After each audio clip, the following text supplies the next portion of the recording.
Cheers, everyone. Thank you, Lyle, for showing us all how to crawl, urban arts crawl that is. And welcome, I'm Megan O'Toole, and this is Finger Lakes Gives Live in the Urban Arts Crawl Takeover Show for June. Welcome, and I'm so excited to have you all here tonight. And thank you to Corning for hosting us all. And check out their blog if you haven't already at urbancorning.com. They do they cover so many interesting events in the area. And I hope you all have something local in your glass and maybe a local glass that you're holding. I've got Liquid Shoes and Lucky Hair. Their collaboration, I should say, of an American porter called Ding Dong Daddy, and I'm enjoying it. Great beer, and I shout them out. They're also very involved in the community and supporting Pride, especially, and we have a special show for that next week. But right now, I'm excited because we are going to get on our way and crawl to the Rockwell Museum. I know Willa is going to be there waiting for us and to introduce us to their special guests. So, welcome to the Urban Arts Crawl, and hi, Willa. Hey everybody, it's Willa coming to you from the Rockwell Museum. We miss all you crawlers, but as we approach phase 4, the museum is getting ready to open its doors once again. I thought you'd appreciate a peek into the messy side of the museum as we install this important summer exhibition. As many of you know, we're the only Smithsonian-affiliated museum in upstate New York, which means we're able to bring Smithsonian resources and exhibitions to our region. And we're really thrilled to present our first exhibition on loan from the Smithsonian American Art Museum, Kara Walker Harper's Pictorial History of the Civil War. We are also celebrating Pride with several virtual programs, and we'll be continuing our beloved Music and Margaritas series with a little bit of a twist. So be sure to check it all out on rockwellmuseum.org and follow along on social media. I'll let Kate Swanson, who you'll see in a few minutes, talk about all the exciting initiatives we're introducing for youth this summer at the museum. One of those initiatives stars a dear friend to many of us, Heather Vandergrinten. Heather combines dance and movement as ways to help kids learn about and experience art. So here's a teaser video for that program, and we love you, and we hope to see you soon. Mwah.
I love this so much. It's wonderful to see a new way to get kids to enjoy and engage with fine art in a museum. Heather just seems delightful, and yes, I wish we all could dance with her right now. And Kate will chat with us in a minute. Hi, Kate.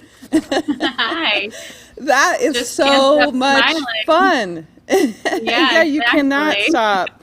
Can't stop smiling, and I wanted to hear the little one's voice and what she was seeing I in the pictures. know. I So, know. what amazing program. And how long has Heather done that with you guys, or is this just new? Oh, just, yeah, this is just a one time only for now. Oh, wow. It's so great. And I know you have other artists and all kinds of exciting things lined up for the Art Lab this summer. You want to tell us more about the Art Lab and what else you have going on? Yeah, so even though, as Willa said, we're looking to move into reopening for the museum, we are not currently thinking about reopening the art lab this summer, which we're very sad about because Heather was one of 4 women who was commissioned to create installations for the art lab this summer. We selected all local, or in Heather's case, used to be local women artists, in accordance with the Rockwell's 2020 annual theme of advancing women. I know Kirsty, I believe, talked a little bit about advancing women on the show a couple weeks ago. Yes. And we've made, yeah, good, strides to incorporate that. But it was important to me that we display that in the art lab as well as the main museum. Last year was the first summer that we did an exhibition. We had a really amazing prefabricated exhibition from the Minnesota Children's Museum that taught families about art appreciation.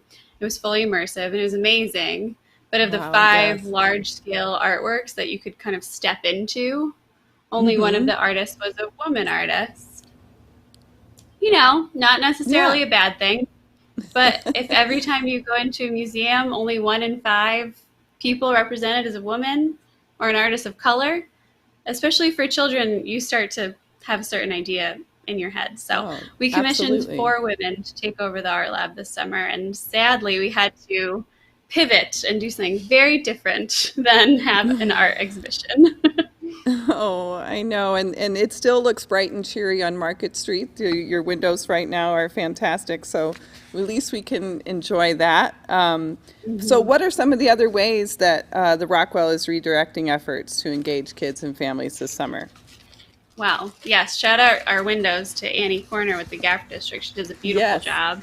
she does. So we also were not able to hold our spring schools out program. Originally, we had thought maybe we could postpone it for the summer and do some of those family workshops, but we have neither our installations in the art lab nor any art workshops. So we took everything down to kind of Oh, my. very bite-sized scale. And we But are fun. offering this summer, yeah, these art kits to go. So Oh, that's we fun. partnered with Pro Action, who serve Steuben and Yates County. We gave them 300 art kits that they're distributing to healthcare center, or excuse me, childcare centers, to help with kind of their summer programming. So some went, to them, but then Oh, we that's also great. will have art kits, yeah, this summer that you can pick up at the Rockwell free of charge. So, Oh, keep an eye great. on us.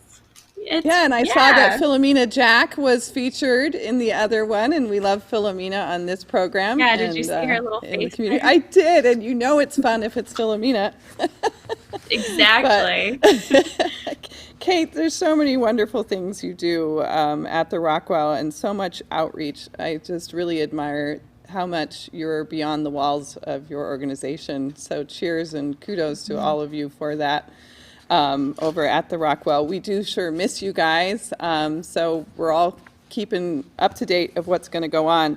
But I will say cheers to you. Do you have anything local in your glass or anything else you'd like to shout out a bit before you get to go? Well, I will say too, if you are planning to come and pick up any of these kits over the summer, remember those of you of the Forever Pass, your family can visit for free when you come to grab one of those. So remember that. And I have my Great. Rockwell Roadhouse koozie. I just have a seltzer right now, Yes. only because it started raining really hard and I couldn't walk down to Liquid Shoes and get a crowler. So I wish that's what I Well, had, but I've at least got the Rockwell. and that's great. And we look forward to those events when they come back and margaritas on the patio, all those wonderful things. But thank you for Absolutely. coming on the crawl right now. And you're going to hang out and you can get on and chat with everyone of our viewers. And we're going to head on over to the Arts Council of the Southern Finger Lakes. Cheers, Kate. Thank you so much. Perfect. Cheers to the Rockwell and all the ways you work in our community. Say Thanks hi to so much. everybody. All right, heading on down the street, a little bit faster than Lyle, but don't believe the myth. He's quite the speedy little guy, and thank you to Kelly Ormsby, Turquoise Terrapin, for always making that happen and being in the entry video with me.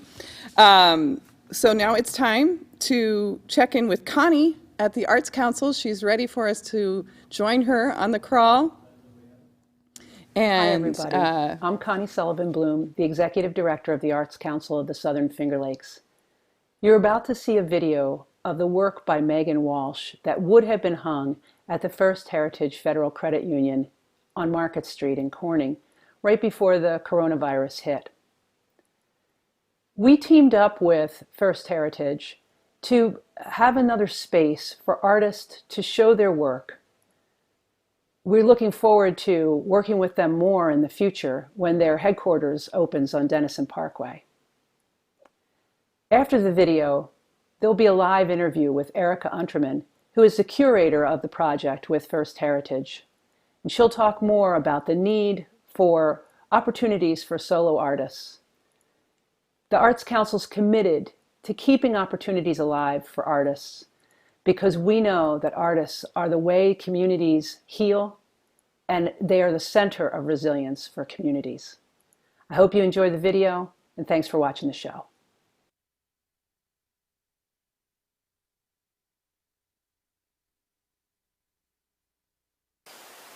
Hi, my name is Megan Walsh, and I'm here to talk to you about my artwork that will be on display later this summer and into early fall at the First Heritage Federal Credit Union on Market Street in Corning. So I grew up out here outside of Addison, New York, and for about 17 years after graduating from Alfred University, I lived in Portland, Oregon. In the summer of 2016, I moved back here and I rediscovered my love of painting. So as you can see, we're out here on my back deck. This is where I do a lot of my painting because it is nice to have natural sunlight, and it's also nice to not have to breathe in the fumes from the oil paint. So the inspiration behind a lot of my paintings is very scientific. I think about the juxtaposition between macro versus micro. Could the paintings that I make depict the view from a high-powered telescope or maybe even a microscope? I also think about overlapping realities and also perhaps what geography or topography might look on an alien planet. So, as you can see, I really like collage. I like gouging away and finding lost layers and finding new layers. And in my paintings, I also try to find a lot of poppy color and interesting texture and juxtaposition. So, if you can make it out to the First Heritage Federal Credit Union on Market Street later this summer, you'll get to see my paintings. Thanks again. This is Megan Walsh. Bye-bye.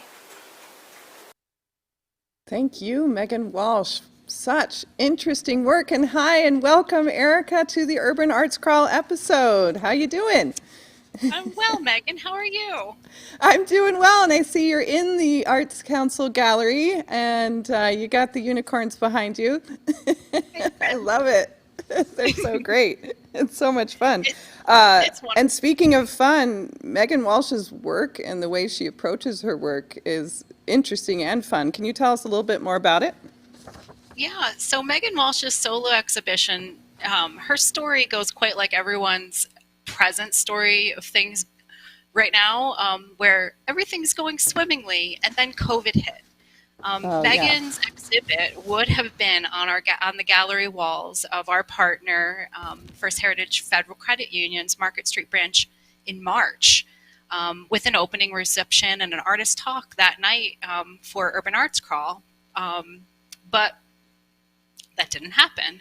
Right. What I love about this body of work, though, is that it's appropriately titled Lost and Found, because Megan Walsh expresses how she found the creative energy, time, and space to make work again. And this is one of those things that artists encounter, a moment when there's a wall of challenge, be it self-doubt or financial circumstances, or making art seems like an impossibility.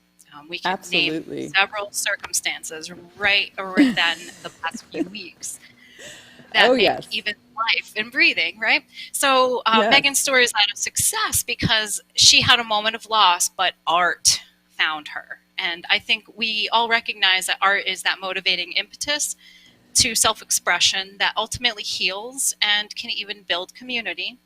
And as Connie mentioned in her introduction, the arts equal resilience. So we as artists 100%. Are representing resilience in all possible ways during this moment in history. We absolutely are, and in some of my other work with preparedness and so forth, they talk about, so arts and artists are the second responders, right?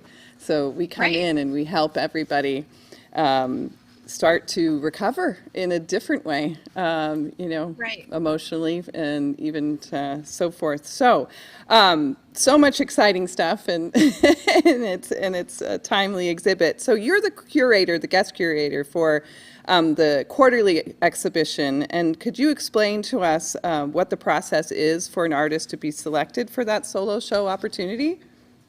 Yeah, this is a really unique opportunity and a sweet partnership with our friends, First Heritage Federal Credit Union. They're wonderful partners in this project because there's an extreme lack of solo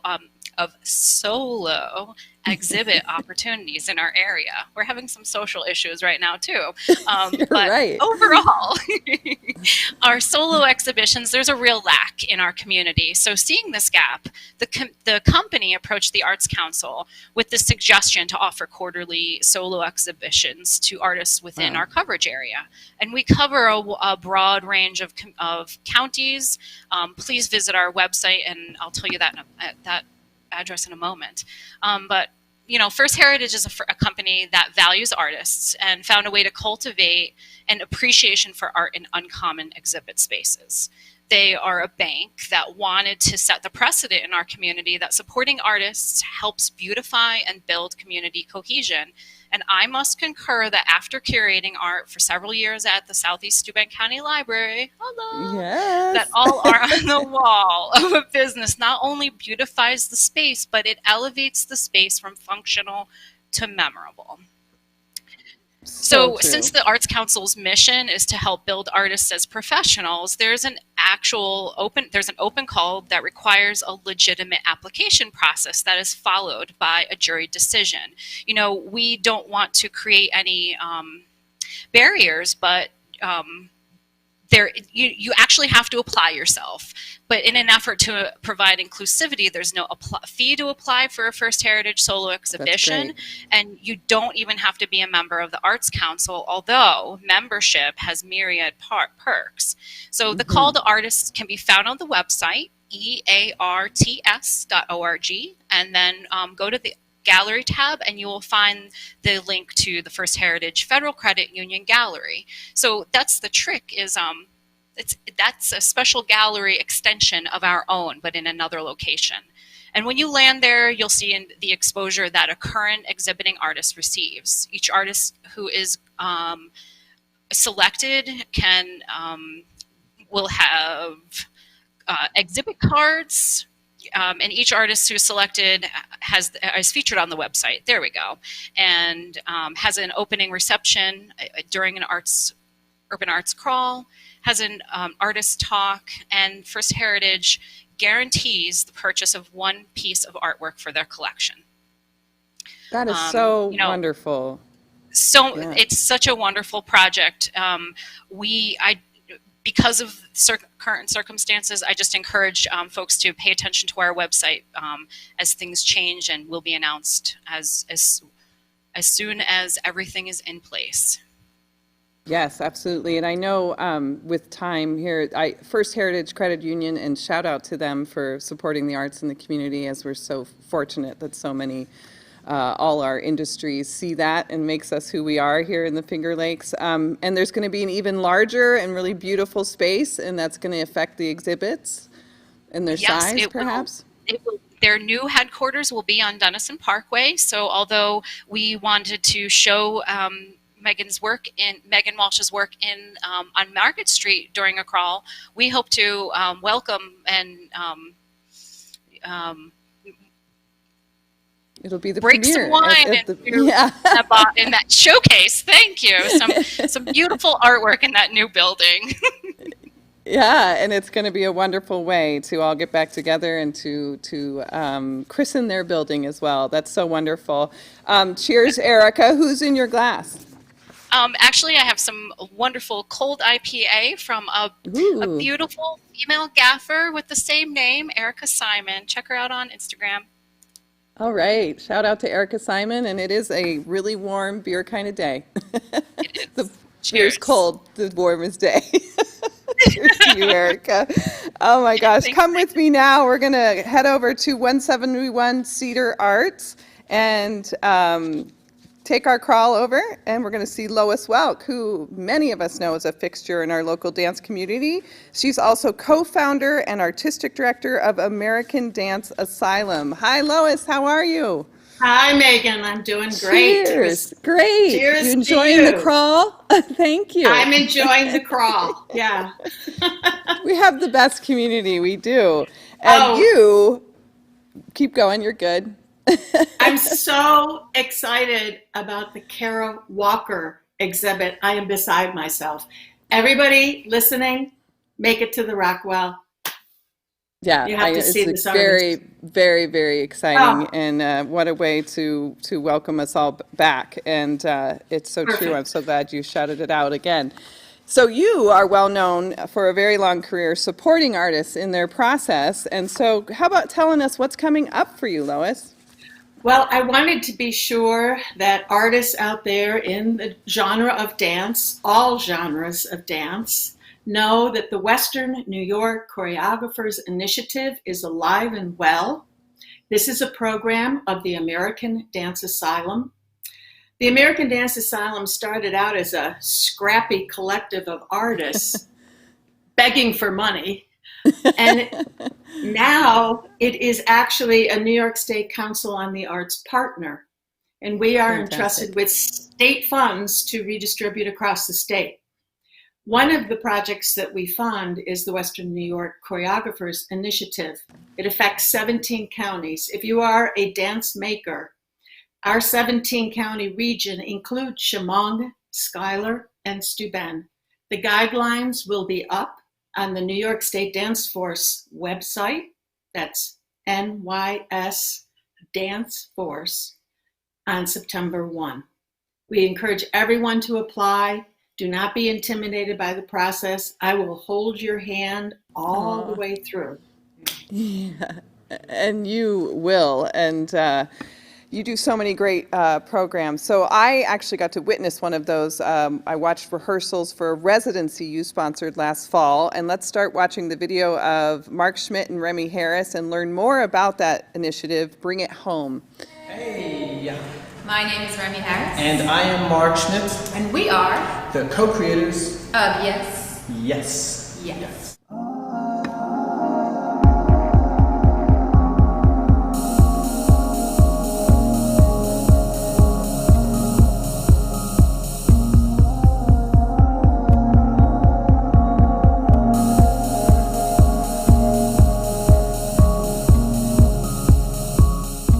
In September of 2019, I received an artist residency from the American Dance Asylum hosted at 171 Cedar Arts Center.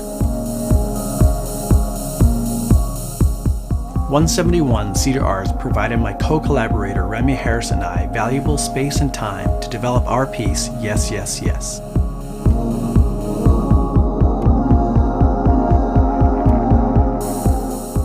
Yes, Yes, Yes looks at the history of underground dance culture in New York City and its social and cultural impact.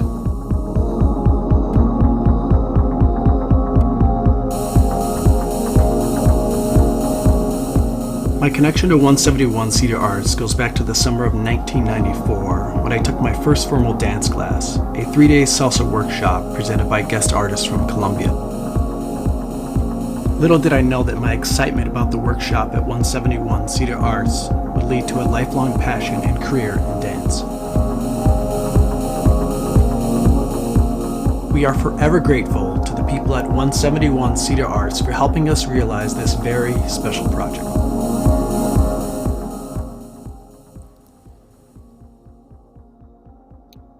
Lois, this is so wonderful. Tell us more about Bring It Home and about Mark. Well, following the last presidential election, I was thinking a lot about the perceived ways that Americans feel divided from each other. And one of those ways seemed to be this urban-rural dichotomy. I was also thinking about the fact that when you go and watch shows on Broadway or the biggest theaters in Chicago or San Francisco and you read the bios, those performers come from all different kinds of communities. Some of them come from communities of only a population of 300 or 400 people, like Mark Schmidt, or the famous Bill T. Jones from Wayland, New York. I started to think that maybe the way to connect urban and rural would be to bring people back to their hometowns, people who had been successful as performing artists, and also people who were at mid-career and needed a boost. And how beautiful it would be if the boost came from their hometown. So all of these ideas were floating in my head. I had met Mark several years ago in New York through a dear friend, choreographer Sean Curran, and was so delighted to find out that he was from Monterey, New York, a very small town outside of Corning, and that he had actually started his career with his first class at 171. He called me and he said, this was in 2019, Lois, I'm making a trip to see my parents and I'm coming next weekend. Let's get together. Let's go down to Market Street. And I said, Mark, do you realize you will be in town for the first ever Pride celebration in Corning? Okay, this is a man who, when he left this area, would have never expected, hoped, but probably not expected, that the rainbow flag would be flying from Corning Incorporated and Market Street would be celebrating. Cheers.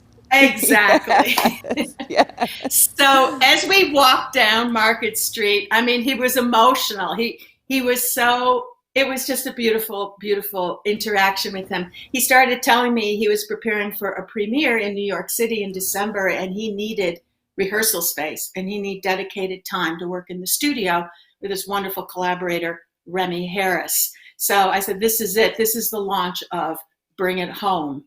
I'm very committed to this idea of reconnecting people back to their hometowns, particularly people who fought really hard to try to break out of whatever they may have thought restrictions may have been in those small communities and ventured out to try to have a career in performing arts.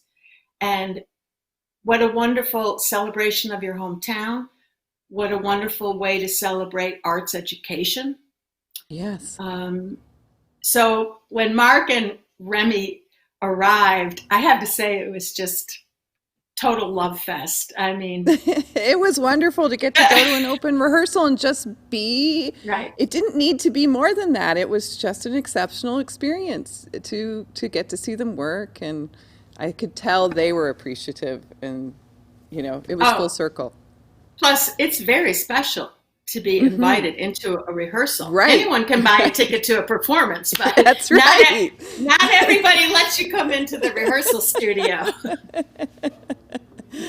Well, Lois, it's one of your many, many incredible ideas that you saw to fruition. I hope it continues to grow. And we can all keep track of you. Let us know how we can help support it and grow it. And I hope I can see everyone's loving it on the chat. And you can get on the chat now and connect with everyone about it. And I sure hope there's a new bring it home or another visit very soon. Exactly. So cheers to dance and to performing arts in the Finger Lakes. Who's in your glass, Lois?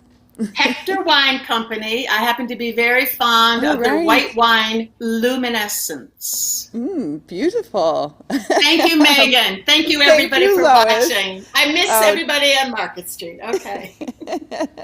Come on down and we can sit outside. It's great to talk with you, Lois. Thank you so much for being on the crawl. Chat with everybody on YouTube right now, viewing us, and we are going to let everybody know about an important opportunity for all of you to help out the wonderful organizations you see here tonight who are continuing to connect with you, even with the shutdown. And as you see, everything else is sort of coming back, but the arts organizations were phase 4 at the very least. And so 171, the Rockwell Museum, the Arts Council of the Southern Finger Lakes, and several other arts and culture organizations all have a match right now from, if you renew your membership or become a new member to any of these local arts and culture organizations, the Community Foundation of Elmira-Corning will give an additional $25 to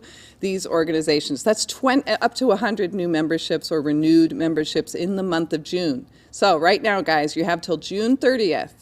Pick one you need to renew, pick a new one you're not a member of, and know that they'll get $25 extra, up to $2,500 each organization. Thank you from the Community Foundation. This is a great way we can all collaborate as we do here in the Finger Lakes and help them as they are helping us get through this time as they always do. So please check that out, and remember, you have till June 30th. Maybe people could shout out who they joined and renewed to. Everybody on the screen, I did. So I'm going to shout that out. Join me in that.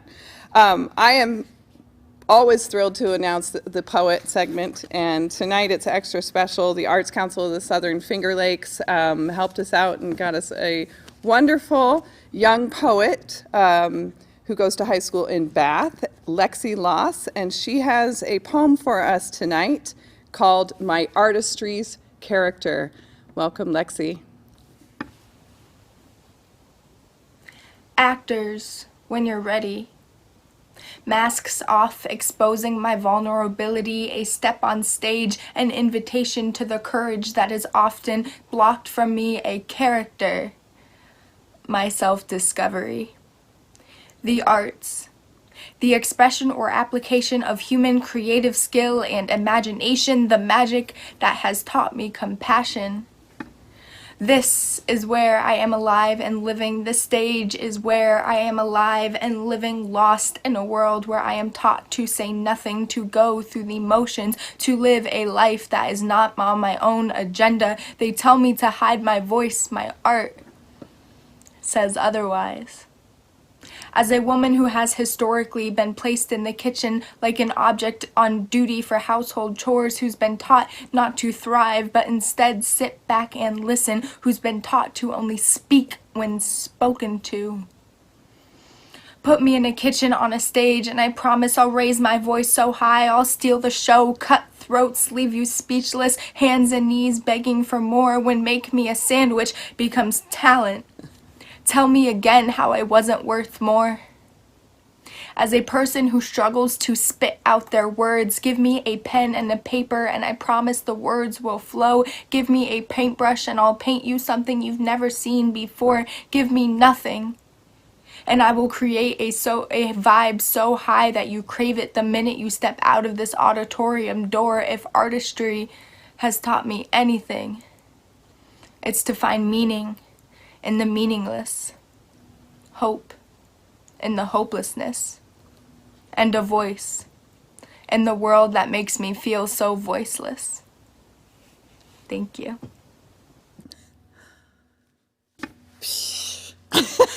Lexi, welcome to Finger Lakes Gives Live and to the Urban Arts Crawl edition of it, which I know they are all so thrilled that you are our poet wrapping up this wonderful celebration of arts in our area, and your piece, oh, so bravely and profoundly spoken as a young artist. And I just can't say enough. Your voice, your verse is so powerful and brave. And how did you discover poetry?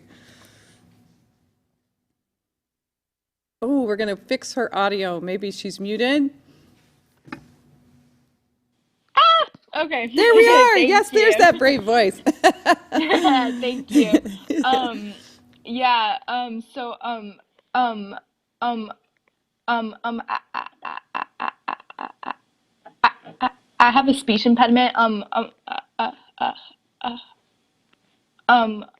I stutter, and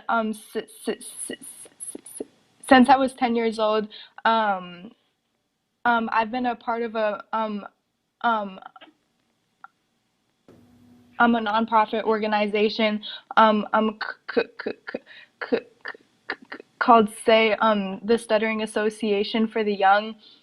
Yeah. And yeah, so I started off writing songs and plays, and then one day a teaching artist at Say, Colleen, she showed me a video of slam poetry, and she was like, "This is what you're gonna do to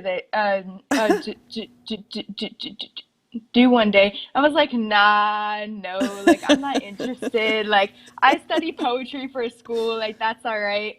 And then a few years later, I moved to the South, and then my school had a poetry club, and I was like, all right, guess we're doing poetry. Thank Yeah, gosh and you then ever did. since, right, right. And ever since, yes, keep going. Yeah, and then ever since it's just been my thing. It's been what I do. It's been what I love to do. It's been what I want to do. Well, shout out those teachers in that club, because now we have you and we get to listen to you and your incredible work. And, you know, we talked a lot tonight about the Arts Council. And so you're a high school student in Bath. That's about 40, well, I guess it's not 40 minutes from here. Parts of it are. But, and how did you get involved with the Arts Council as a young artist and a young poet? Yeah, so disclosing my stutter with teachers is not something that I normally do, but on my first day, when I moved to Bath about a year and a half ago, I decided my first teacher, I'm gonna tell her, all right, like I stutter. And then I ended up being really close with that teacher. And then she told another teacher, and then that teacher told a librarian. And then the librarian, Tara, she told a local poet, Michael. And then, yeah, and then he gave me a poetry opportunity, and he gave me a shot up here. And then ever since, I've been trying to make a little name for myself up here or whatever. Oh, I think it's a big, strong name, and I hope tonight brings it all the wider. And you're shouting out Michael Zernecki, who was on the program a couple weeks ago, and again, generous artists in this region, don't you think? For sure. And you've lived a few For places, sure. even in your young life. So, how fortunate we are to have you here now, and that we get to hear your poetry locally. So if we don't live local, or we want to hear more, which trust me, everyone, you do, this was just one poem we got to choose, where can they find you? You can find me on Instagram. My handle is power.of.voice. So that's just power of voice with a little period between every word. That's great. I love that handle. Wonderful. And so thank you again, and please keep writing. I hear, you know, I'm a theater artist, so when I heard you were writing plays, I hope those come back too, and let's connect. Okay, of course. And see what we can do with that, because I can only imagine the powerful dialogue you can create. So Lexi, thank you so much for sharing your work. Keep doing so, and we're excited to watch you develop and grow as an artist, because you're already Thank you. pretty wonderful. And Thank you. cheers, and cheers to your mom, because I know you guys are traveling right now and you made this happen. We love parents who support artists. Yes, we do. Oh, yeah. We do. So, all right. I know we all can't wait to follow you. So if you can hop on the chat and make sure they all get that handle, that would be great. Alrighty. And say hi to everybody. Thank you, Lexi. All right. Stay safe. All right. Talk to See you you later. soon. Okay. And just like that, wow, again, the local arts council here connects us with, and connects themselves with even, young students, art shows and programs, and it's just a sign of how incredible we are here in the Finger Lakes and how it is the marrow of our bones to collaborate and to create. So I hope you guys all enjoyed this second edition of the Urban Arts Crawl. Cheers to all of you. Cheers to all our local businesses who are open downtown, and you can visit them in a safe, social distance way. And please stay connected, renew those memberships, join those memberships of the museums and cultural organizations while they are still shut down, because we want to show our support for all they are continuing to do for us virtually. So I just can't say enough. Mark your calendars now. Next week is our last episode of FLX Gives Live, and it's going to be a special one for Pride. So 7 p.m. next Tuesday, and you're going to see part of what they've been doing virtually, as well as we're going to premiere some scenes of the play that I was directing for Pride, Almost Maine. Shout out to our cast. So join us next week, and please like, subscribe, share to this broadcast if you like it, and let us know. We'd really appreciate it. So have an art-filled week. Cheers, and thank you, Urban Corning and the Urban Arts Crawl. This is Finger Lakes Gives Live. Good night, everybody.